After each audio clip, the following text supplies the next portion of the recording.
todos. Buenas noches, doctor. Buenas noches, Doc.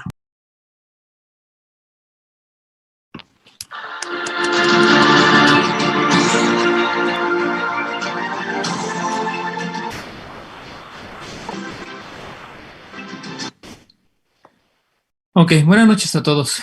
Vamos a dar inicio. Primero, pues recordando la conmemoración del día de hoy, 13 de agosto. En tanto que permanezca el mundo, no acabará la fama y la gloria de México Tenochtitlán. Hoy, el día de hoy, precisamente hace exactamente 500 años, se oficializó la caída de la Gran Tenochtitlán frente a los conquistadores españoles.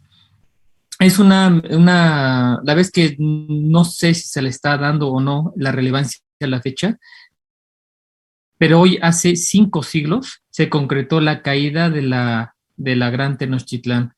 Ese es uno de los eventos tal vez históricos más grandes que ha tenido la nación, porque a partir de aquí comienza la fusión de culturas, es el momento en el cual comienza a mezclarse idiomas, tradiciones, una idiosincrasia, se imponen unas situaciones, se pierden otros tipos de costumbres, pero al final de cuentas es el origen de lo que va a ser posteriormente el nacimiento del mexicano.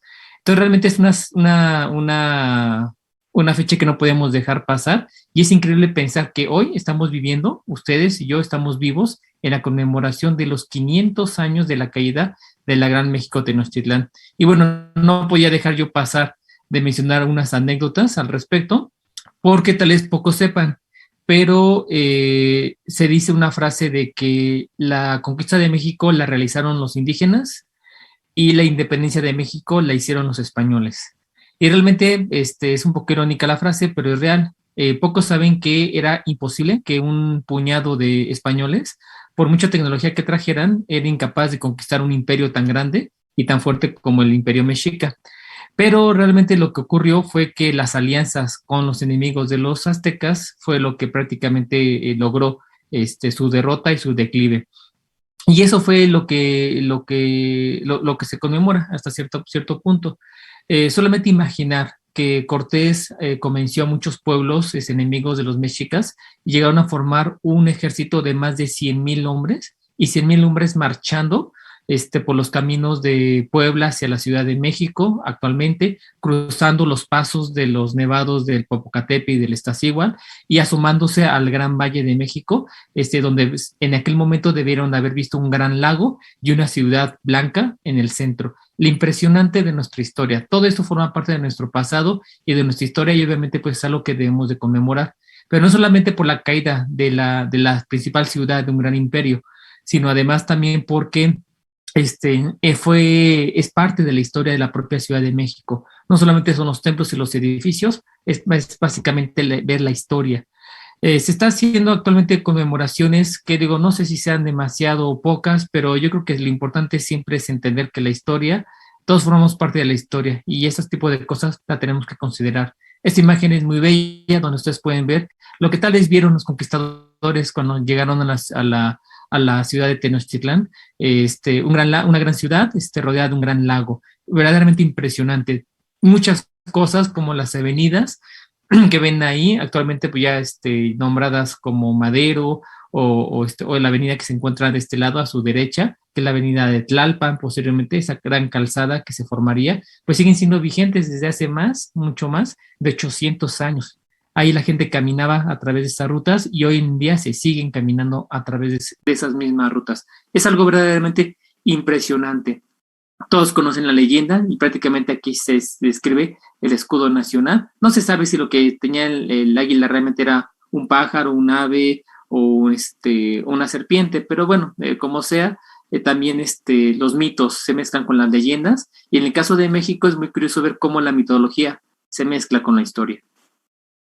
Y bueno, pues hace 500 años, un 13 de agosto, perdón por borrar ahí el año, se oficializó la caída de la grandiosa Tenochtitlán. Hay muchas pinturas de artistas diversos que ejemplifican esta batalla, pero realmente fue más la guerra entre indígenas lo que provocó la caída de Tenochtitlán. Y bueno, obviamente por la historia escriben los vencedores y y a veces es un poco ridiculizante que digan que 300 españoles conquistaron el imperio mexica. Ni en sueños lo hubieran logrado, sinceramente, pero sí, un ejército de cerca de 150,000 indígenas que pelearon contra el ejército de Moctezuma, de cerca de 30,000 sujetos, pues se puede ocurrir. Y una anécdota curiosa que también se deja muchas veces en los cursos de los libros, es que en la famosa Noche Triste, ya actualmente ya le cambiaron el nombre a esa noche, cuando se expulsa a los españoles de Tenochtitlán, realmente comentan muchos cronistas que Hernán Cortés dudó muchísimo, por eso cae en desesperación y en angustia, porque obviamente ellos llegaban bajo la bandera de que eran casi un pueblo divino, que eran dioses, montados en grandes bestias, y básicamente utilizaron ese desconocimiento del conocimiento de esos animales para tratar de imponer un poco de miedo y temor. Y cuando los mexicas expulsaron y derrotaron en la primera batalla, en el primer enfrentamiento a los españoles, dicen que Cortés dudó mucho en regresar a Tlaxcala. Primero, porque sabía que si regresaba, ya evidenciándose que son hombres que pueden sangrar y que pueden morir, probablemente los tlaxcaltecas los hubieran rematado cuando llegaron, sobre todo para no meterse en problemas con los mexicas. Pero ¿cuál fue la sorpresa? Que cuando las tropas de Hernán Cortés llegaron a Tlaxcala, fueron recibidos con ovaciones y victoriosos.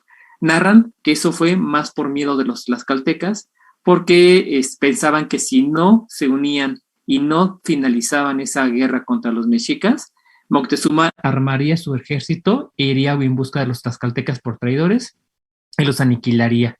Entonces, esa fue la razón por las cuales el miedo, tanto de un lado como del otro, hizo que nuevamente se volvieran a fortalecer, y con la llegada de más españoles a las costas de Veracruz, se hizo la siguiente contraataque hacia Tenochtitlán. Obviamente ya para entonces Tenochtitlán ya vivía los azotes de la viruela, que mermó a muchos hombres, a muchos guerreros águila, y bueno, pues ya sabemos que el 13 de agosto caería la gran Tenochtitlán. Hubo tlaxcaltecas como Xochicatl, que incluso se reveló a su padre y veía como una traición a su propia tierra el seguir apoyando a los españoles. El Xincotecatl, la verdad, fue un gran héroe, tlaxcalteca, que tiene su propio monumento en la ciudad de Tlaxcala por esa rebelión. Y bueno, solamente todo esto es para recordar a nuestra Ciudad de México, antiguamente Tenochtitlán. Los edificios del centro histórico están armados y están construidos con los restos de esas pirámides, y abajo de sus cimientos todavía yacen mucho. Aquí las heráldicas, una pequeña conmemoración de las heráldicas de la Ciudad de México, obviamente los leones de Castilla, las torres, toda la heráldica europea prácticamente, pero en el contorno del marco, nopales, sin dejar de hacer alusión a las nuevas tierras. Y actualmente espero que tengan oportunidad, con sana distancia y todas las recomendaciones, de ir a esa pequeña maqueta. Y digo pequeña porque mide casi 20 metros de altura, pero dicen que el templo mayor medía cerca de 60, que incluso llegaba a ser de la altura de la Catedral Metropolitana. Entonces, es una pequeña conmemoración, es una pequeña maqueta, pero imagínense pasar a un lado de eso y ver que así se elevaban los templos de Tlaloc y de Quetzalcóatl. Realmente yo creo que sería una experiencia muy, muy, muy, muy bonita. Bueno, todo eso solamente para recordar y siempre reconocer a la muy noble, muy insigne, muy leal e imperial Ciudad de México, Tenochtitlán. Muy bien, chicos, pues bienvenidos a la sesión del día de hoy. El día de hoy vamos a platicar acerca de insuficiencia renal aguda. Es una sesión bastante rápida, pero sí les voy a pedir que igual tomen algunos apuntes, sobre todo para que en la práctica se haga más fácil. Pues vamos a dar inicio, pues, rápidamente. En este primer esquema que ven en pantalla, ustedes pueden ver rápidamente la clasificación habitual de la insuficiencia renal aguda. En algunas partes, la etiología de la lesión renal aguda. Y recordamos rápidamente la clasificación. La lesión renal aguda se divide en prerrenal, que es por alteraciones en la perfusión, parenquimatosa o intraparenquimatosa, cuando lastima estructuras propias del riñón, y cuando afecta la excreción urinaria y disminuye el gasto urinario, también lo podemos conocer como la posobstructiva. Y básicamente esta es la clasificación habitual que se nos hace, y bueno, etiológicamente sirve y es muy didáctica. Sin embargo, también queremos que revisen ustedes otro tipo de clasificación que se las voy a mencionar en un momento, pero para que complementemos esta que sigue siendo tradicional.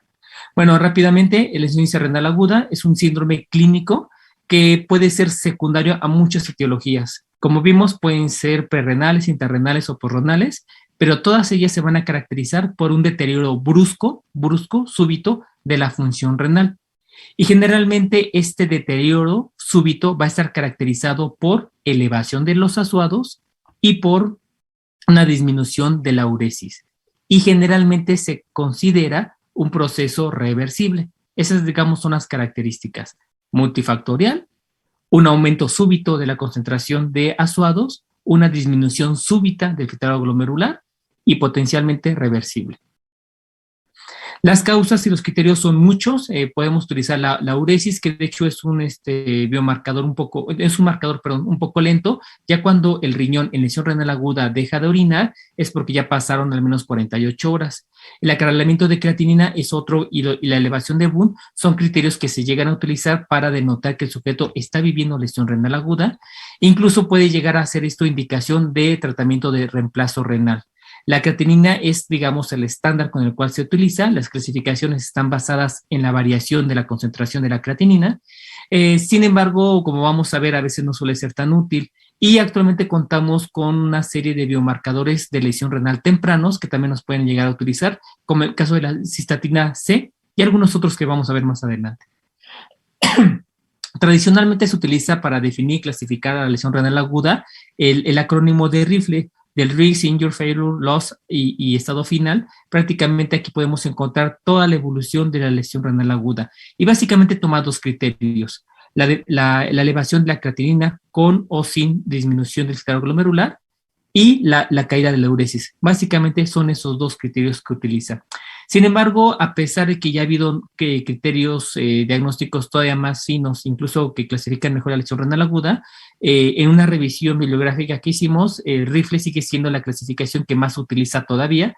Y bueno, no está por demás que incluso algunos estudios utilizan en su clasificación tanto RIFLE como ACI. A final de cuentas es un poco de conocimiento, pero en esencia es lo mismo, sobre todo por los tipos de criterios que utilizan. Y bueno, aquí tenemos el ACIN del 1 al 3 y básicamente aquí están los criterios. Si se fijan, hablan de lo mismo, de un aumento súbito de la creatinina sérica y de la caída de uresis. Y bueno, los criterios los tienen aquí en pantalla, esos los pueden consultar en cualquier parte y solamente les va a servir para clasificarlo. Ahora, para utilizar cualquiera de las dos clasificaciones siempre es importante determinar el punto cero. El punto cero, la mayoría de los estudios y de las revisiones se refieren a la creatinina basal. Para poder utilizar ese tipo de creatinina necesitamos conocer cuánta creatinina tenía el paciente. Si un paciente llega ahorita con 1 de creatinina, realmente esa es su creatinina basal o está aumentada, tal vez por una lesión renal aguda, tal vez su basal era 0.5 y el hecho de que ya suba ahorita, en este momento la tengamos, por ejemplo, en 1, ya nos puede decir que hay una lesión renal aguda, aunque la creatinina sigue en parámetros normales. Entonces, siempre es bueno encontrar o tratar de determinar cuál es ese punto cero.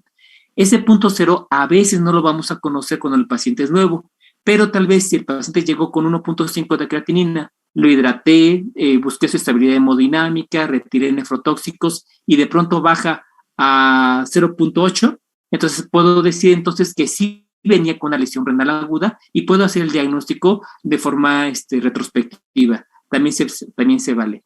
Ya en casos más severos comienza a afectarse la diuresis, que tiene su equivalente en concentración de creatinina para poder clasificarlo en estadio 1, 2 y 3. ¿Cuáles son los factores de riesgo para desarrollar ese tipo de enfermedad? Realmente son muchísimos, pero muchos son factores de susceptibilidad, es decir, el sujeto los va a tener de forma natural. ¿Como cuál? La edad avanzada. La edad avanzada es uno de los principales criterios para que el riñón se deteriore, pero también es de susceptibilidad, es decir, la gente de edad avanzada tiene con mayor facilidad de sufrir lesión renal aguda por cualquier cambio hemodinámico, farmacológico, bioquímico, etcétera, que puede afectar al organismo. Pero de ahí en fuera tenemos muchísimos más y básicamente lo que siempre se identifica es un famoso insulto renal, un desencadenante. Y ese desencadenante puede ser cualquier cosa, desde un sangrado, un paro cardíaco, la intoxicación aguda, etcétera. Una enfermedad autoinmune, por ejemplo. Y eso obviamente va a aprender o no, dependiendo de la susceptibilidad del sujeto. ¿Qué juega dentro de la susceptibilidad? Bueno, lo que ven en su pantalla con flechas de azul claro. La edad avanzada, sujetos que tengan proteinuria, sujetos con alguna enfermedad crónica como mieloma, diabetes mellitus, insuficiencia cardíaca, insuficiencia hepática, el uso crónico de diuréticos o bien alguna situación en la cual tenga depresión de volumen constante y por lo tanto este insulto sea suficiente para provocar lesión renal aguda. Esta es la otra clasificación que también nos habla acerca de las causas. Dijimos que tenemos prerrenal, posrenal e intrarrenal. Sin embargo, vamos a ubicarnos solamente en la parte intrarrenal, en la parenquimatosa. Y en esta parenquimatosa también podemos nosotros hacer una subclasificación con los mismos elementos. Tenemos una preglomerular, que sería la afección, por ejemplo, de los pequeños vasos. Tenemos la enfermedad parenquimatosa, que sería todo lo que involucra la enfermedad glomerular, la necrosis tubular aguda, incluso algunos datos de nefritis, y tenemos también una pequeña microobstructiva, que se refiere a la obstrucción tubular. Y todo esto utilizando como unidad funcional a la nefrona, también podemos hacer eso. Entonces, siempre que hablemos nosotros de una lesión renal parenquimatosa, además tenemos que decir que es preglomerular, glomerular, tubular, túbulo intersticial o incluso intraluminal, ya digamos excretora. Y en todo esto también nos sirve para clasificar todavía más. Por ejemplo, si ustedes recuerdan, dijimos que cuando tenemos afección de los pequeños vasos del glomérulo, es lo que conocemos como glomerulonefritis. Entonces, muchos pacientes con enfermedades autoinmunes como el lupus pueden tener glomerulonefritis. Entonces, realmente ellos tienen una lesión renal intraparenquimatosa preglomerular. Así es como la debemos de clasificar. Otros pueden también tener una enfermedad glomerular, tal vez por intoxicación. Entonces, sería una lesión renal intraparenquimatosa glomerular, o postglomerular, o tubular, o túbulo intersticial, etcétera. Y así es como deberíamos de clasificar mejor y correctamente ese tipo de enfermedades. Esta secuencia de óvalos, tal vez la recuerden de la clase de enfermedad renal crónica. Bueno, Kadoki también determinó hacer una para lesión renal aguda. Y si se fijan, son los mismos estadios. Tenemos uno normal, riesgo incrementado, daño, caída de filtrado glomerular, falla renal, insuficiencia renal y la muerte. Básicamente son los mismos, pero aquí nos denota algo muy interesante. Primero, este esquema es agudo, es muy rápido. Por lo tanto, desde que el sujeto tiene incrementado, sin necesidad de que yo tenga algún daño, ya puedo tener nosotros un compromiso del filtrado glomerular. El daño puede irse presentando conforme va empeorando la enfermedad, es decir, conforme vaya aumentando, por ejemplo, la glomerulonefritis, es así en esa misma secuencia y en esa misma proporción, va a ir ocasionando el daño con el aumento de los asuados y la caída del filtrado glomerular. Es lo que tratan de ejemplificar estos dos triángulos de una forma inversa. Y también ven que el normal incrementado se encuentra, digamos, como sujetos que tienen antecedentes, pero ya lo que estamos viendo como estos rosas y rojos ya son daños intermedios, donde ya tenemos un daño demostrado y podemos tener incluso ya el diagnóstico de la lesión renal aguda. Pero también otra diferencia muy, muy característica de este esquema son las flechas, que dijimos que eran los factores que teníamos que nosotros manejar y ponerles atención para que no evolucione de un estadio a otro. Y aquí, por ejemplo, si se fijan, las flechas son bidireccionales. Esto quiere decir que cualquier proceso y cualquier estadio que tenga este sujeto, excepto la muerte, podemos nosotros regresar al estadio previo, siempre y cuando lo detectemos a tiempo y demos el tratamiento profiláctico oportuno. Y por lo tanto, podemos incluso revertir este tipo de estadios. En ocasiones es posible regresarlos al estadio normal, en ocasiones nos quedamos con algún daño, pero eso ya dependerá cada una de las patologías. Y esta evolución propia, que es el triangulito morado, identificar en qué momento estamos y que el sujeto nos llegue a estadios terminales y evolucione incluso a la muerte. ¿Esto cómo lo vamos a hacer? Con los biomarcadores que vamos a hablar ya posteriormente. Rápidamente vamos a reforzar otra vez algunos, y esto sí tengamos presentes porque se os pregunto en el examen, acerca de las clasificación. Si nosotros dijimos, por ejemplo, que vamos a tener nosotros la prerrenal, entonces la prerrenal generalmente es por una disminución de la perfusión. cualquier causa prerrenal que cause disminución de la perfusión va a causar lesión renal aguda, pero solamente ese es el meollo o ese es el chiste de este estadio, disminución de la perfusión. ¿Qué lo puede dar? Una hipovolemia, un sangrado, una falla cardíaca que ya no expulsa la misma cantidad de sangre y por lo tanto no le llega al riñón, una vasodilatación generalizada como ocurre en la insuficiencia hepática, etcétera. Cualquier cosa que ustedes gusten, pero siempre y cuando haya disminución de la perfusión del riñón, eso va a causar lesión renal aguda. ¿Y cómo lo vamos a evaluar nosotros? Bueno, a través del volumen urinario y obviamente buscando o analizando los índices de excreción urinaria. Es como nos vamos a dar cuenta. Por lo tanto, aquí el mejor subrogado para ese tipo de lesión va a ser la uresis. Cuando nosotros tenemos, por ejemplo, lesiones intraparenquimatosas, entonces vamos a tener en diferentes grados. Tenemos las vasculitis, que son las preglomerulares, tenemos la glomerulonefritis, que pueden ser alteraciones de estos mismos vasos, podemos tener alteraciones de la membrana basal, podemos tener las nefritis intersticiales, o incluso podemos tener microangiopatía trombótica. A fin de cuentas, todo esto que ya daña la estructura fundamental, la nefrona, entonces ya lo podemos considerar como intraparenquimatosa en estos sitios. Los subrogados para identificar este cóctel de lesiones es principalmente el sedimento urinario, por ejemplo, o algunas pruebas serológicas, como algunos marcadores, o bien algunos datos hematológicos, pero principalmente el sedimento urinario. Hay que aprender a leer sedimentos urinarios.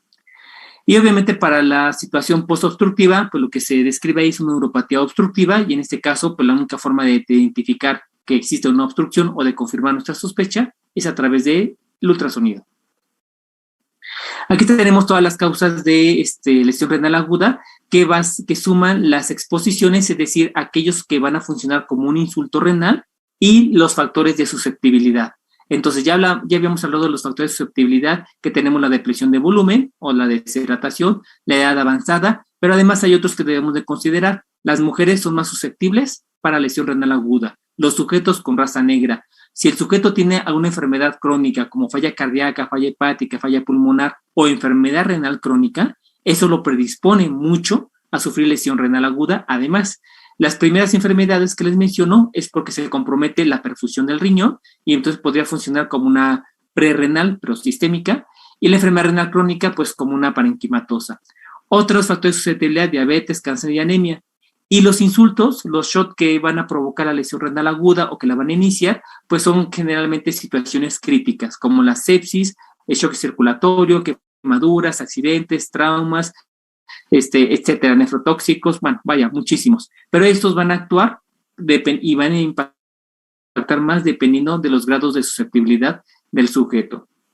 Esta diapositiva de las definiciones de la KIT, cópienla o tómenle screenshot, vienen en las guías de lesión renal aguda de CADIGO, pero también se lo tienen que aprender, porque también hay que aprender a clasificar y comenzar a homogenizar un lenguaje. Ustedes ya conocen parte de estas clasificaciones. Vámonos al renglón oscuro, al gris, de enfermedad renal crónica.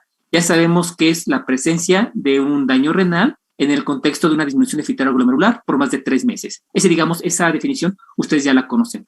Ahora, vámonos a aprender otra definición, que es la de abajo, la de enfermedad renal aguda.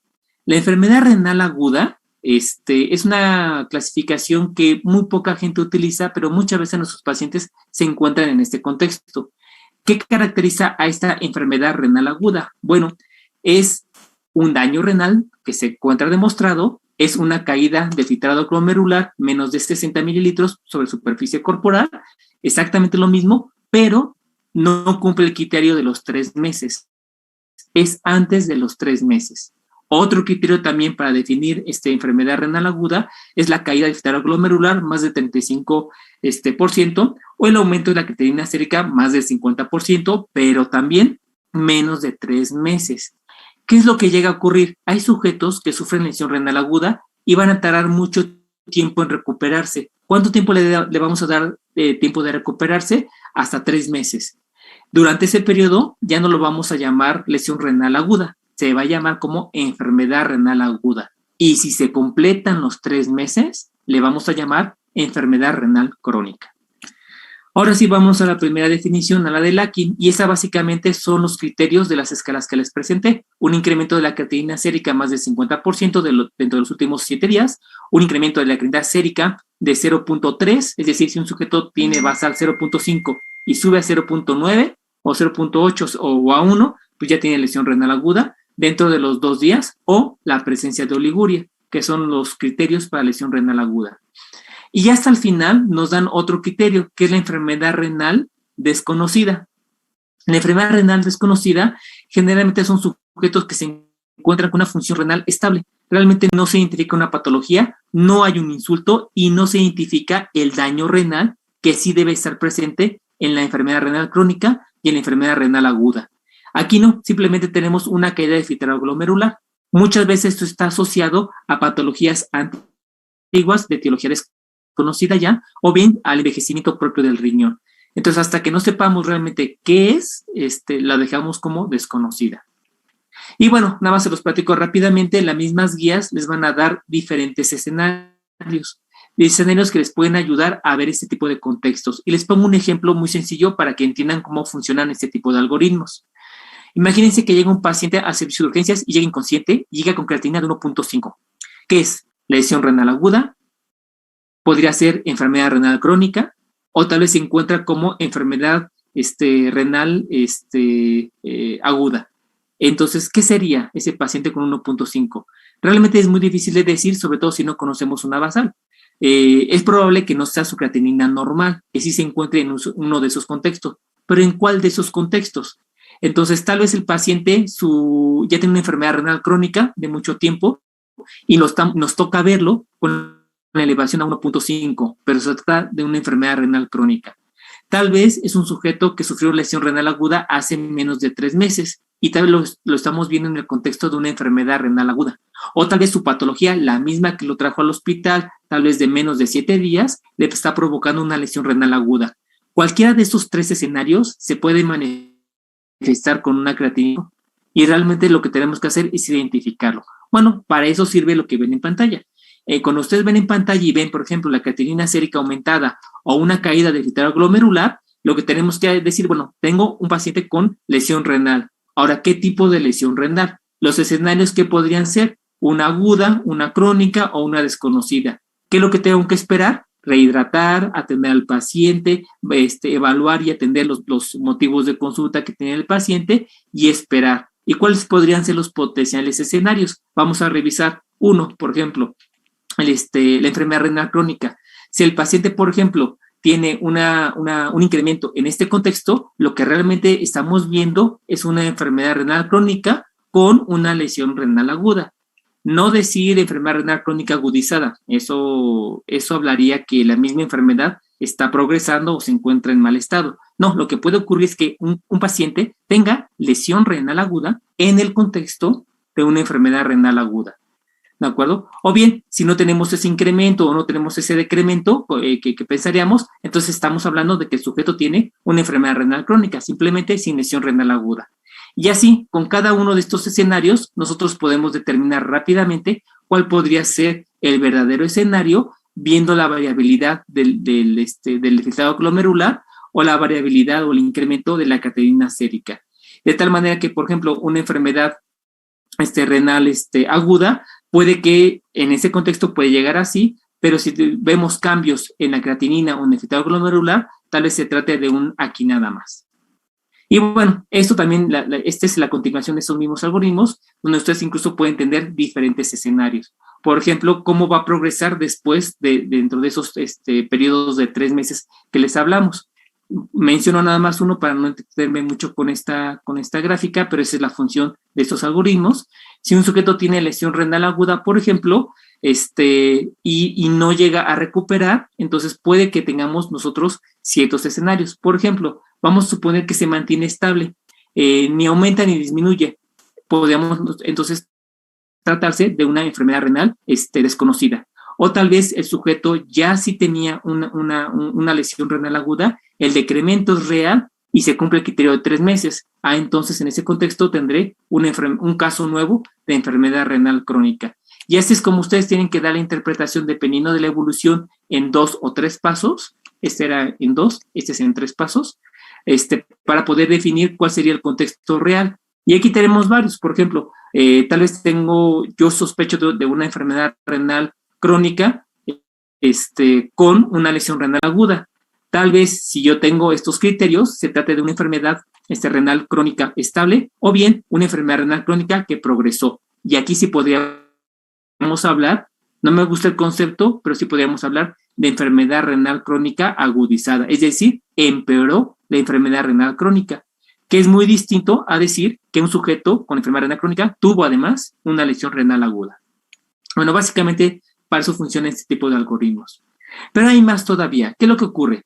Vamos a ver, sobre todo, la causa más frecuente de lesión renal aguda siempre va a ser la prerrenal. ¿Y qué tenemos en ese contexto? Bueno, el sujeto generalmente va a tener un evento de deshidratación, hemorragia, parada cardíaca, insuficiencia cardíaca, va a tener un insulto que en el contexto de factores de susceptibilidad va a empezar con una lesión renal.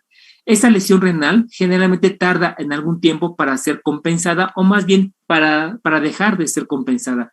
Y si el insulto renal persiste, podemos tener incluso compromiso en otras estructuras de la nefrona. Cuando un riñón recibe hipoperfusión renal, por lo que quieran, sangrado, hipovolemia, deshidratación, pérdidas gastrointestinales, choque cardiogénico, lo que ustedes gusten, al momento empieza a registrar isquemia. Y las células epiteliales que tapizan los túbulos del riñón son bastante lábiles y pueden morir con mucha facilidad. Entonces, muchas veces una lesión prerrenal puede llegar a progresar a una necrosis tubular aguda y de ser una lesión renal prerrenal, es decir, hipovolémica, se puede transformar o progresar a una intraparenquimatosa. Aquí la situación es que este peligro de que se vuelva necrosis puede incluso progresar dentro de las primeras 24 horas una vez establecida la lesión renal aguda. Y si esto continúa, incluso perpetuarse hasta la enfermedad renal crónica. ¿Cuál es la situación de este diagrama que ven ustedes en pantalla? Que el sujeto incluso puede desarrollar la lesión renal aguda, puede incluso empezar a desarrollar necrosis tubular, pero las primeras 24 horas son indispensables para identificarlo. ¿Cuál es el problema? Que el marcador estándar, como la creatinina sérica, no se va a elevar hasta pasadas 24 horas, cuando el sujeto ya se encuentra en necrosis tubular y ya perdimos la ventana de oportunidad para tratarlos.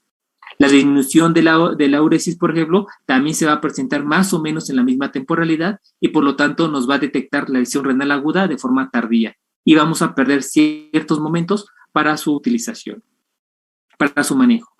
Ahora, rápidamente quiero que recuerden otra vez las 4 fases de la excreción urinaria, porque es importante ahorita para que veamos unos marcadores importantes. Entonces, nuevamente, la sangre llega por la arteria aferente, llega al glomérulo y aquí se realiza la primera fase que se llama filtración. La filtración vamos a ponerle un número, 100. Entra aquí el 100 de filtración y 99 se va a reabsorber gracias a los capilares peritubulares. Pero también este epitelio ya especializado junto con los capilares peritubulares va a tener la capacidad de secretar. Tercera fase. La secreción generalmente es de menor cantidad y no modifica en gran manera el volumen urinario, pero sí es muy importante. Y ya una vez que ya secreté, ya reabsorbí, ya secreté, ahora sí viene la fase de excreción, que sea la última fase.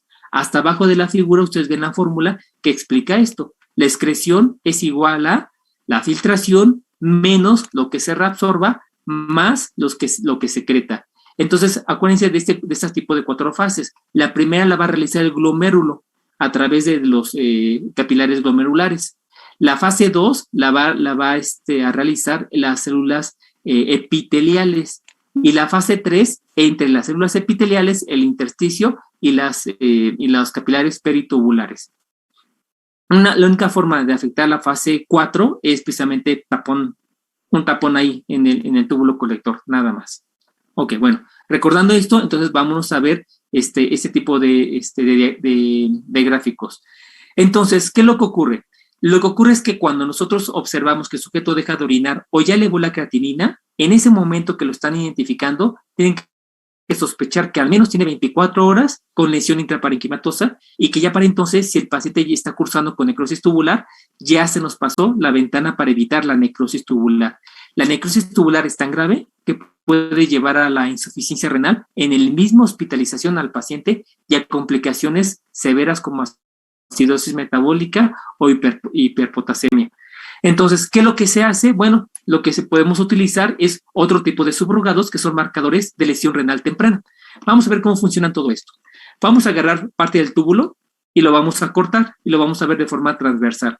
Esta, digamos, sería la configuración de las células peritubulares y tubulares que vamos a ver en todo el recorrido del túbulo de la nefrona. Déjenme ver cómo andamos de tiempo. Ok. Y esta sería la anatomía normal. Rápidamente, así para repasarlo, es un conjunto de... regresa. Es un conjunto de células epiteliales que son altamente especializadas, que se conocen como células bipolares. Tenemos nosotros un polo interno que se tiene contacto con el intersticio y con los pequeños vasos, y tenemos un polo intraluminal, que ese polo generalmente es ciliado para aumentar su superficie. También otra característica del polo interno es que vamos a tener una serie de proteínas. Ahí entran las sodio, potasio, ATPasas y las integrinas, por ejemplo, para facilitar el intercambio, sobre todo con los capilares peritubulares. Vamos a tener nosotros múltiples proteínas de unión. Antes se creía que estas uniones eran prácticamente impermeables. Se ha visto que no. Existe un transporte intracelular y también intracelular. Entonces, entre las células y dentro de la célula. Y estas generalmente van a estar especializadas en cada uno de los segmentos de la nefrona para realizar intercambios diferentes. Eso lo vamos a ver pero lo vamos a ver después, o lo recordarán tal vez de sus clases de fisiopatología. ¿Qué pasa cuando tenemos isquemia por la disminución de la perfusión? Lo primero que vamos a notar es un sufrimiento de las células epiteliales y se va a alterar la polaridad de estas células. Vamos a tener nosotros una migración de las integrasas y de la sodio-potasio ATPasas del polo externo al polo interno, y esto se facilita por la pérdida de las vellosidades, las cuales son muy susceptibles y muy delicadas de la isquemia. Entonces, esto puede ocurrir incluso en minutos. Una vez que el paciente sufre un evento de hipovolemia o de compromiso de perfusión sanguínea, en ese momento comienza y pierde gran cantidad de los cilios. Por ejemplo, un evento muy común que tenemos en el pabellón de medicina interna, desafortunadamente, son las paradas cardíacas. Y a veces se nos olvida, porque a todos nos llega a pasar. El paciente cae en paro, el paciente se requiere reanimación para recuperar la circulación espontánea, y durante ese momento que estuvo en paro, todo su cuerpo sufrió una estasis y una alteración en la perfusión de sangre, entre ellos el riñón. Ya solamente por haber caído en eso, tendríamos que monitorizar con lupa cómo va a ser la evolución de ese riñón en las próximas horas, porque lo más seguro es que vaya a sufrir lesión renal aguda y tiene alto riesgo de necrosis tubular. Y a veces nos concentramos en rescatar al paciente, entubarlo y ya, pero no, tenemos que vigilar más con ese tipo de células. Y eso es muy, muy bueno porque nos podrían adelantar el diagnóstico con muchas horas de antelación. Y bueno, lo que ven en el cuadro inferior derecho son múltiples marcadores como el NAG, la beta-2 microglobulina, cistatina C, KIM1, el N-gal, la interleucina 18, etcétera. Son muchas, de hecho ya son varias decenas de marcadores que se han descrito que podrían ayudar, que se van a expresar en este momento y que pueden ayudar a identificar esta isquemia renal. ¿Qué pasa si no se mejora la reperfusión del tejido renal? Vamos a tener zonas más grandes de isquemia y va a haber una inducción a la necrosis y a la apoptosis. Y lo que vamos a tener aquí va a ser ahora sí pérdida de células derivadas de esta misma isquemia. Entonces vamos a tener, por ejemplo, que en esta misma célula epitelial va a haber células que van a sufrir necrosis, otras apoptosis, y al final de cuentas va a sufrir una lesión renal ya necrótica. Es aquí, en este punto, donde se empiezan a elevar los azuados. Por lo tanto, cuando vemos nosotros en ocasiones elevación de los azuados y ya hay datos de necrosis tubular, pues ya poco podemos hacer para rescatar el riñón y solamente podemos mejorar condiciones para que se rescate la mayor cantidad de nefronas posibles. Después viene todavía algo peor. vamos a tener nosotros una desepitelización de estas células del túbulo, y lo que van a hacer es que se van a desfacelar hacia el interior del túbulo y pueden llegar a provocar obstrucción. ¿Se acuerdan que dijimos que dentro de la nefrona también podemos tener uropatía obstructiva? Bueno, se refiere mucho a este punto. Muchas veces esto va a causar una obstrucción y va a causar, digamos, una lesión renal postobstructiva, pero en pequeña escala, por decirlo de alguna manera. Si todo sale bien y la isquemia comienza a tratarse y comienza a mejorar la reperfusión de los tejidos, podemos tener incluso nosotros cierta mejoría y podemos tener una repitelización de este tipo de células. Primero vamos a tener una repoblación con la replicación de algunas de estas células. Estas se van a empezar un proceso de diferenciación que puede llevar algunas semanas o incluso meses. Y podemos nosotros ver la aparición nuevamente de epitelios completos, pero todavía sin recuperar esa polaridad. Después, ese restablecimiento de la polaridad se va a llevar poco a poco con la migración de algunas proteínas hacia la base de las células o su polo interior, y posteriormente viene la diferenciación y la aparición nuevamente del cilio de los epitelios tubulares, y obviamente con cierta recuperación del borde del cepillo y con cierta recuperación de la función, aunque muchas veces sí hay un déficit considerado, sobre todo si la necrosis se perpetuó. Si logramos rescatar el riñón antes de que haya necrosis y isquemia y apoptosis, probablemente podemos recuperar un 90-95% de las células epiteliales afectadas. Todo eso que platicamos, si lo vemos en una gráfica, podemos identificar las 5 etapas de la lesión renal aguda, y esto también es importante que se las aprendan. El famoso insulto renal se va a presentar en este segmento, en la prerrenal, y prácticamente vamos a tener nosotros un deterioro inicial derivado del insulto renal, de aquella agresión contra el riñón. Pero eso no va a ser todo. Después aquí viene la aparición de la lesión renal aguda, que dijimos es una caída del filtrado glomerular súbita o una elevación aquí en espejo de la elevación de los asuados. Bueno, está más adelante. Va a haber una fase de extensión. Es, digamos, el último que se quita. Generalmente son procesos de necrosis. Y al final va a haber una etapa de mantenimiento donde va a haber sobrevida o supervivencia de algunas células epiteliales. Si las condiciones son favorecedoras, viene la fase de recuperación, pero si se fijan, generalmente no recupera el 100% del filtrado glomerular, sino siempre va a haber un déficit que va a ser del tamaño, de la severidad de las primeras etapas. Si mezclamos los dibujitos que estábamos viendo anteriormente con estas etapas, aquí podemos ver cómo el filtrado glomerular está a 100% y tenemos las células normales con sus uniones y su polaridad conservada. Cuando se presenta la caída brusca del filtrado glomerular, aquí vamos a tener la pérdida de la polaridad de las células, vamos a tener un compromiso de las microvellosidades, puede haber incluso exfoliación y empezar la obstrucción tubular en este punto. En la fase de extensión, generalmente lo que vamos a encontrar nosotros va a ser ya muerte celular, va a haber hipoxia y daño microvascular severo, esta exfoliación va a ser más severa y vamos a tener mayor obstrucción, y podemos incluso encontrarlo asociado a eventos de hipercoagulación, trombosis o inflamación. Una vez llegado a la cuarta etapa de mantenimiento, las células que han sobrevivido van a comenzar una pequeña proliferación, tampoco es mucha, y va a comenzar una migración para volverse a adecuar y formar y recuperar parte del epitelio tubular.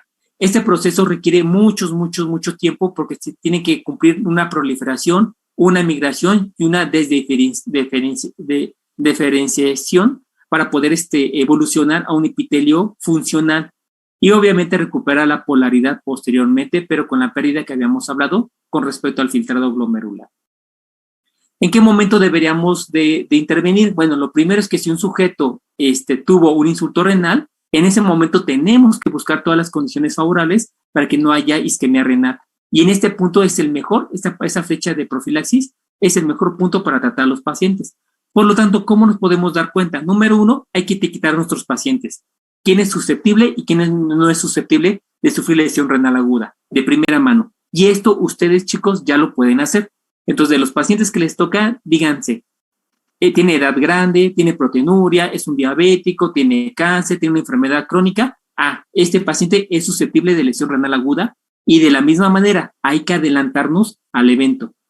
Si este paciente además sufre un insulto que puede provocar y desencadenar la lesión renal aguda, entonces ya lo tengo identificado como susceptible, veo el insulto e inmediatamente comenzamos con tratamiento y las medidas generales para evitar la isquemia perpetua y que se desencadenen las demás fases.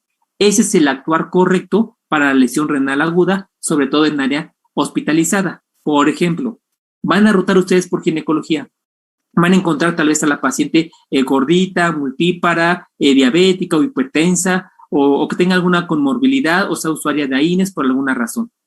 Esas condiciones, incluso les toman un ego y sale con proteinuria. Esas condiciones le dan susceptibilidad.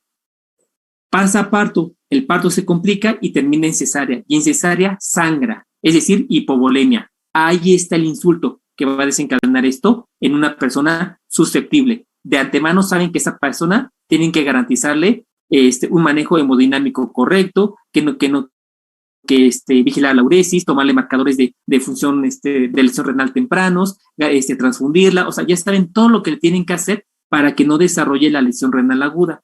Si lo dejamos progresar, resulta que no lo va a matar tal vez el parto complicado o la cesárea que sangró, no, lo va a matar tal vez complicaciones de la lesión renal aguda. Y algo que sí necesitan aprenderse y tener bien en claro, una comorbilidad asociada a la hospitalización que te dispara la comorbilidad y te dispara la mortalidad intrahospitalaria es la lesión renal aguda. Incluso eso lo vimos con los COVID. Pacientes con COVID que desarrollaron lesión renal aguda se morían o terminaban en terapia al menos. O sea, se complicaban muchísimo. Y todo eso es debido a que el riñón maneja tantos mecanismos metabólicos que no podemos prescindir ni un día de ellos. ¿Ok? Los otros momentos son al momento que termina la primera inicio, que aquí está empezando la necrosis. Lo que tenemos que hacer es limitar el daño para que no haya tanta necrosis. Y después en la etapa 4 de mantenimiento, lo que tenemos que hacer es favorecer las condiciones para que las pequeñas células que se salvaron se puedan desdiferenciar y proliferar. ¿Qué es lo que a veces pasa? Que el sujeto está sangrando, ese fue su desencadenante. Llega isquemia, hizo lesión renal aguda y sigue sangrando. Y estamos en etapa de mantenimiento y siguen sin parar el sangrado. Entonces seguimos perpetuando lo que provocó la lesión renal aguda y en esas condiciones no va a mejorar el riñón. ¿En qué momento entran los biomarcadores? Bueno, ya dijimos que cuando nos encontramos en la etapa intermedia o final de la extensión es cuando se va a elevar la creatinina. Por lo tanto, cada vez que vemos nosotros creatinina, sobre todo en el contexto de la necrosis tubular, pues realmente ya el daño ya existió y solamente nos restará tal vez tratar la etapa de mantenimiento para que las poquitas células que sobrevivieron se puedan reproducir nuevamente, pero nada más. Ya todo ya habrá pasado para este punto. Por eso los biomarcadores de lesión renal aguda tempranos están tomando más fuerza y actualmente ya han sustituido mucho, en muchos campos y en muchas patologías, a la creatinina y a los azuados. Entonces, este tipo de marcadores se van a presentar en la etapa de lesión, donde hay una isquemia del epitelio en ese momento. Y estos se tienen que acostumbrar a mandarlos. En los dos, la cistatina C y el Enegal, que debemos de utilizarlos. De hecho, costó mucho trabajo para que el hospital hace como 4 o 5 años accediera a comprar estos biomarcadores. Ya los teníamos en nuestra mano, había médicos, y más lo voy a decir, médicos de medicina interna que se negaban a pedirlos, porque no sé por qué, y hasta ahí lo voy a dejar, pero incluso se negaban a pedirlos cuando nos pueden evidenciar un cuadro clínico más rápido y podemos incluso tener más oportunidad de tratarlos. Entonces, ustedes acostúmbrense a utilizar cada vez más y con mayor naturalidad los marcadores de lesión renal temprana. Y pregúntenle a sus residentes, ellos manejan muy bien la lesión renal aguda, acérquense a ellos y pregúntenle, por ejemplo, en qué momento pueden utilizarlos y si ustedes ven un paciente susceptible que pudo haber tenido un insulto, sugieran incluso tomarlo ustedes para ver si el paciente puede tener o no este riesgo de lesión renal aguda y consúltelos con ellos. Ya empiecen a practicar todo esto en los pabellones. Y bueno, y esto es debido a que la creatinina sérica y los azuados siempre van a ser la punta del iceberg. Abajo de esto, tanto en el contexto de enfermedad renal aguda, lesión renal aguda, como en la enfermedad renal crónica, vamos a encontrar muchísimas utilidades a este tipo de marcadores.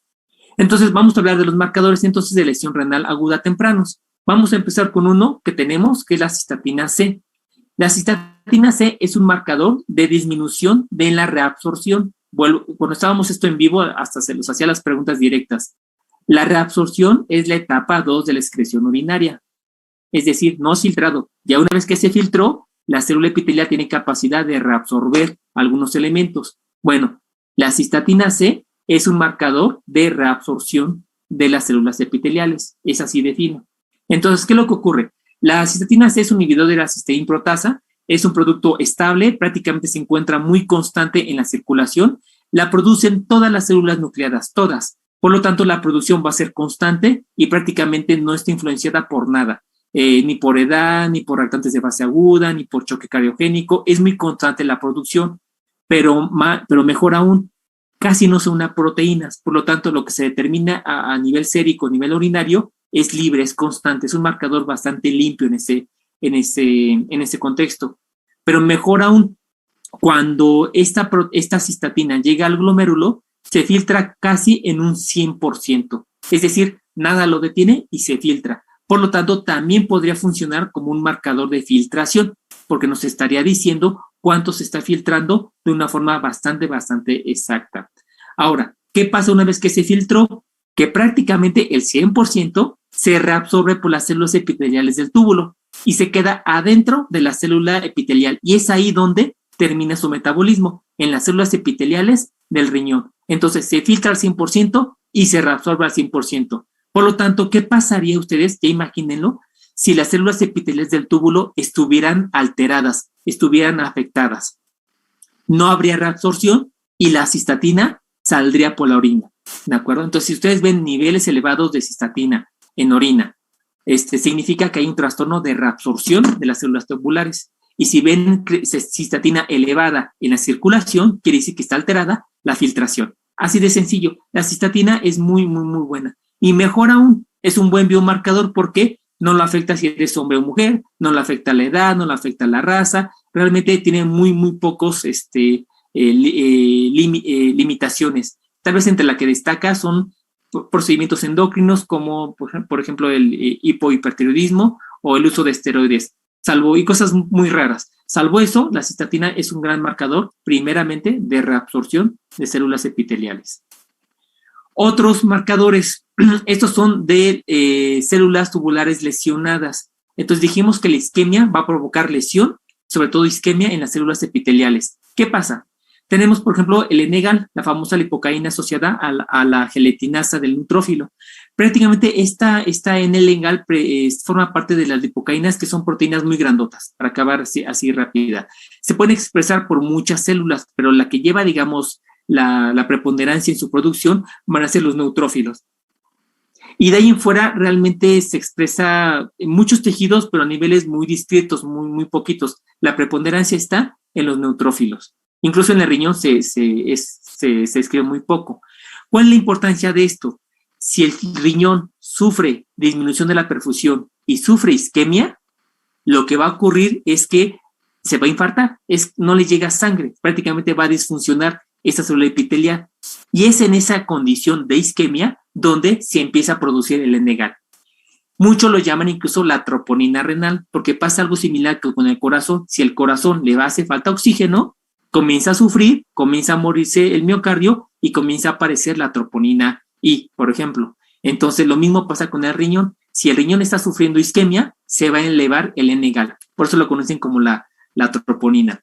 Y esto se va a iniciar incluso dentro de la primera o primeras 2 horas de la lesión renal. No voy a tener que esperar 48 horas para ver la creatinina, sino prácticamente en las 2 primeras horas ya puedo saber si hubo isquemia a nivel del riñón. Y obviamente la persistencia de esa isquemia, en medidas repetidas incluso de Enegal, nos puede evidenciar que el sujeto se encuentra en un estado de mala perfusión sistémica, pero también que está afectando directamente al riñón.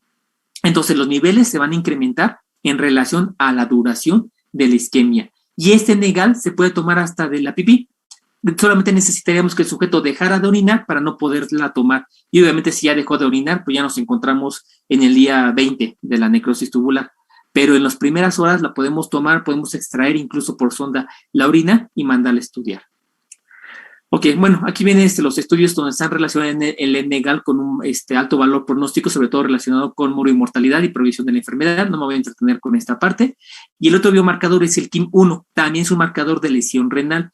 Prácticamente el KIM-1 es una proteína que se encuentra en la transmembrana de las células epiteliales, pero predomina mucho en el túbulo contorneado proximal y también es un marcador de isquemia y de intoxicación.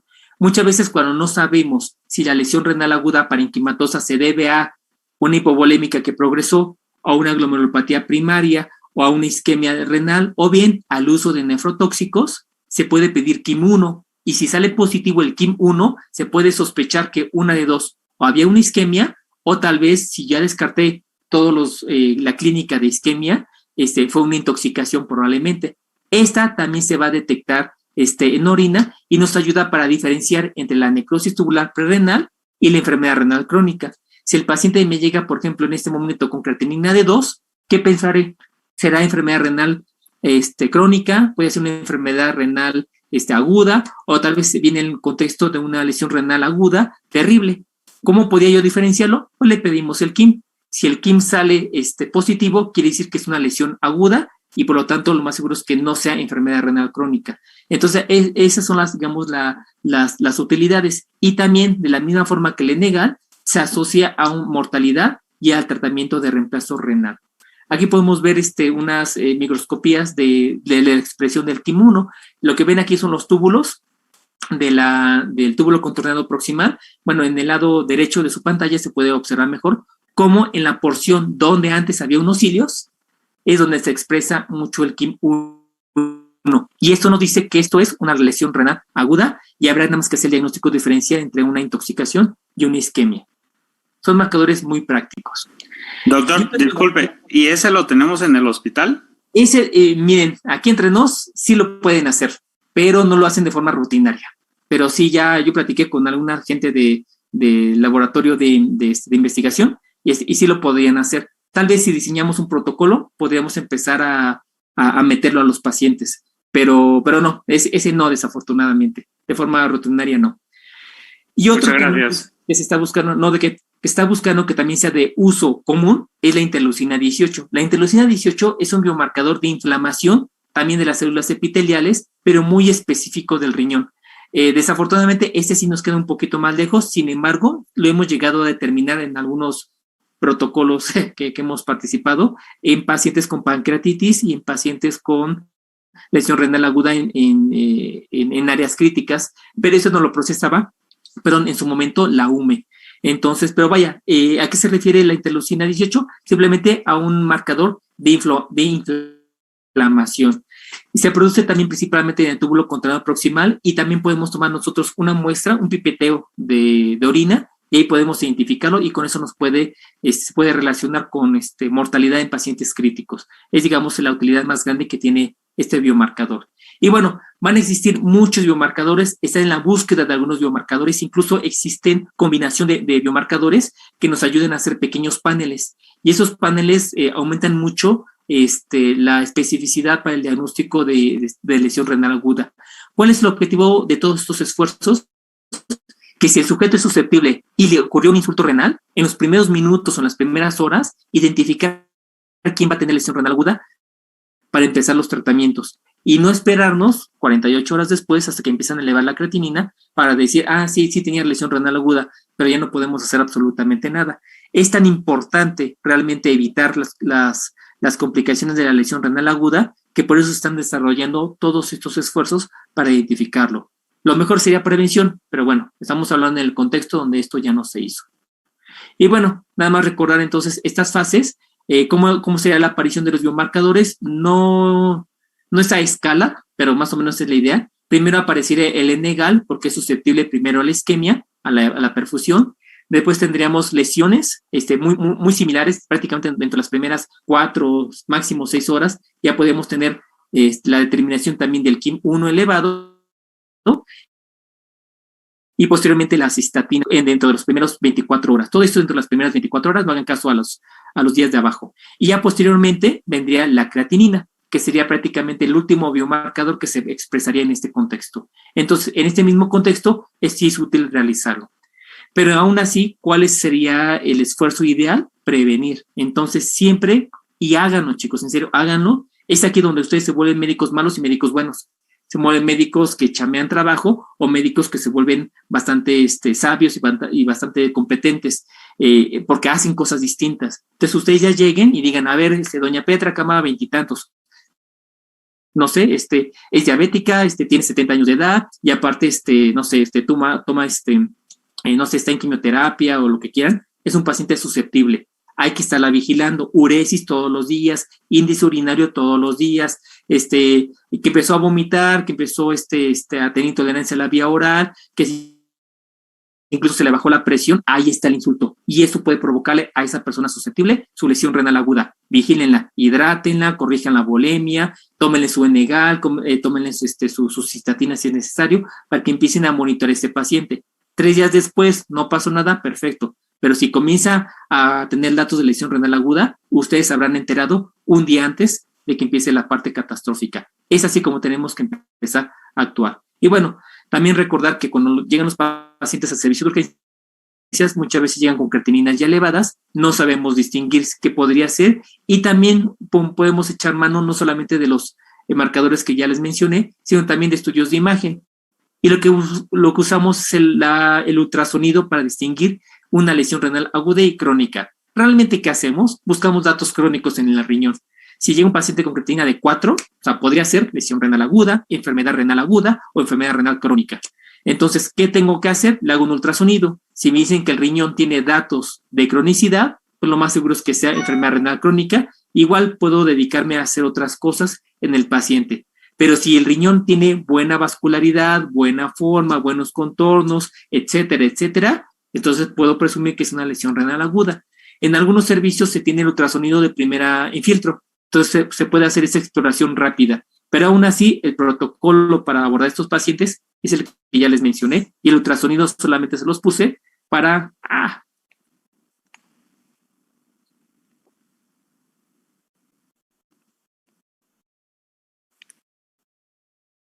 Ok, seguimos viendo la pantalla, sí. Este se lo puse únicamente para tener el pretexto para poder platicar de los cambios de lesión renal crónica. Entonces, rápidamente, ese es un riñón normal. Ahí les da puntos claves, nada más para que los consideren. Número 1, los bordes son bien definidos y son con contornos suaves. Número 1. Número 2, el tamaño del riñón. Tienen que tener dimensiones normales que en promedio se ajustan con el peso y con la talla incluso del paciente, pero en promedio van de 4 a 4,12. El borde, la cápsula externa del riñón, tiene que tener esta tonalidad, así como que brilla, ¿de acuerdo? Y tenemos que tener nosotros, podemos distinguir entre la corteza y la médula. En la parte de la pelvis no debe de haber obstrucciones ni debe de haber malformaciones. Y generalmente, tanto la médula como la corteza son homogéneas. Son las características normales. ¿Qué vamos a ver nosotros? Primero, para ver qué es crónica, disminución del tamaño. Eso es un dato clásico y muy frecuente. Siguiente, alteraciones del borde. Vamos a empezar a ver como en esta imagen, los bordes del riñón lobulados. Y esa brillantez que tenía el borde prácticamente se pierde. Podemos tener también nosotros la pérdida de la transición de la corteza con la médula, o bien comenzar a ver diferentes imágenes heterogéneas que nos impiden distinguir entre la corteza y la médula. Bueno, igual esta no se ve muy bien, pero aquí ya tenemos una lesión intraparenquimatosa adentro, que ya es muy, bueno, eran quistes, pero bueno, no se ve bien, no tiene que explicarlo. Bueno, esos serían, digamos, buscar esos datos en el ultrasonido para distinguir de forma rápida si los riñones previamente estaban bien. Lesiones crónicas realmente provocan esos cambios y ya pueden ser por años. Entonces, si ustedes lo ven, pues casi no hay duda de que podría tratarse de una nefropatía crónica.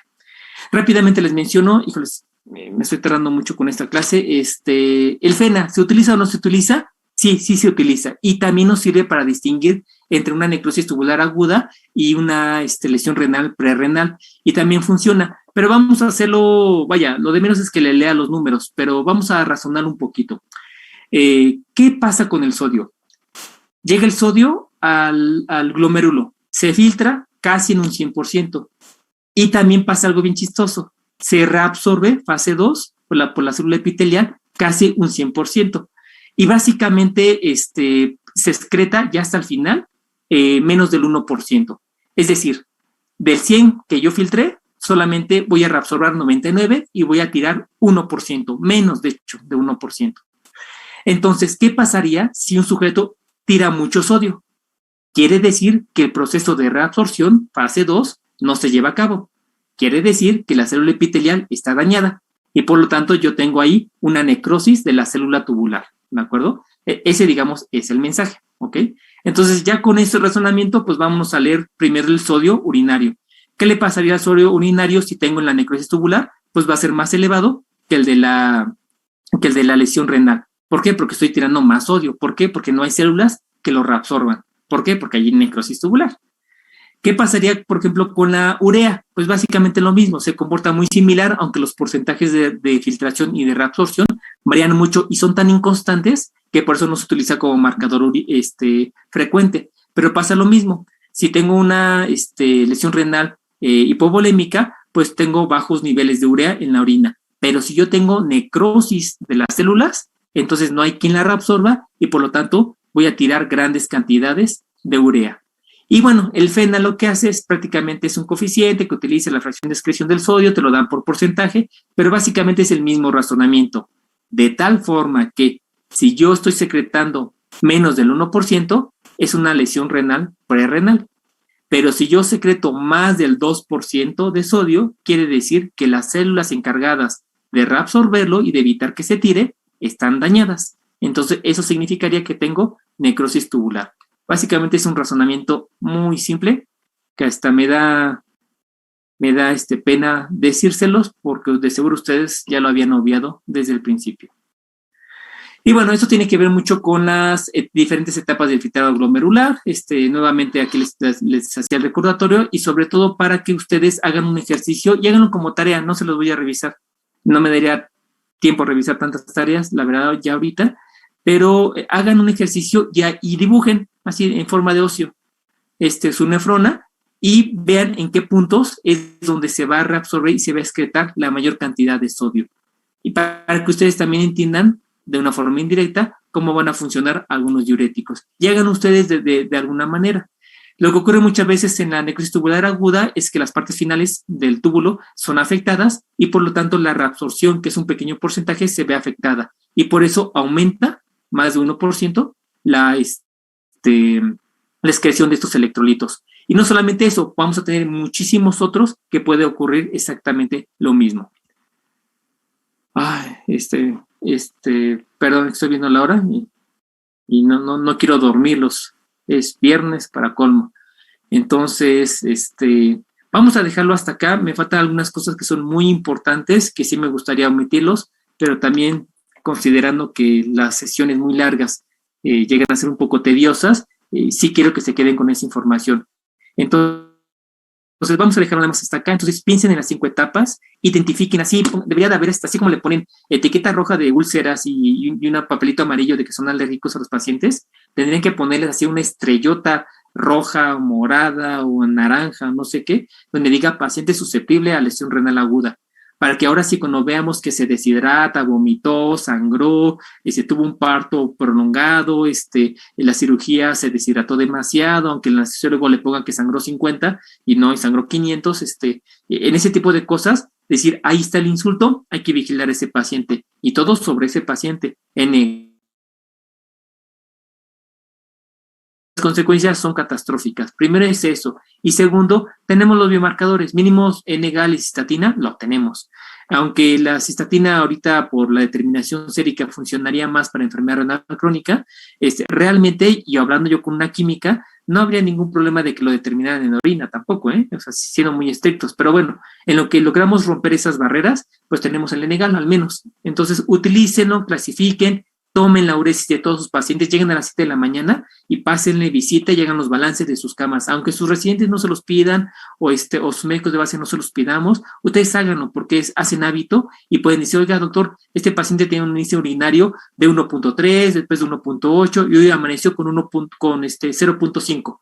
Algo pasó, dejó de orinar, ¿qué pasó, no? Y muchas veces esos pequeños datos discretos nos dan mucha información y podemos incluso adelantarnos a un evento más catastrófico en el paciente. Bueno, muy bien, pues esos sean, digamos, los mensajes del día de hoy. Chicos, muchísimas gracias por su atención.